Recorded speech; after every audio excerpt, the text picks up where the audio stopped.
اب یہ ایک الزام لگایا گیا ہے کہ ہم نے دہشت گرد مارے ہیں. کیا دہشت گردوں کے ساتھ خواتین پھرتی گھومتی ہے؟ کیا 5 بچوں کی ماں دہشت گرد بن گئے ہیں تاکہ اس کی گود میں 2 مہینے کا بچہ ہو؟ کیا وہ دہشت گرد ہیں؟ ہم ان لوگوں سے یہ وضاحت چاہتے ہیں، ہمیں بتا دیا جائے کیا یہ بچے، یہ خواتین، یہ بزرگ دہشت گرد تھے.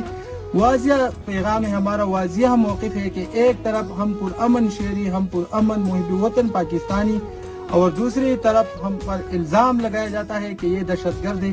کیا دہشت گردوں کا کوئی جنازہ کرتا ہے؟ کیا دہشت گردوں کی لاشیں کوئی اٹھاتا ہے؟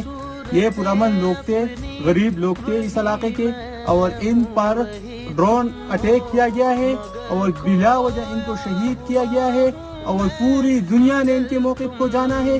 یہ خود دہشت گرد ہے، یہ ریاستی غنڈہ گردی ہے، اور یہ سراسر کھلے عام بدماشی کر رہے ہیں، معصوم شہریوں کو قتل کرتے ہیں اور پھر ان کو یہ رنگ دیتے ہیں کہ یہ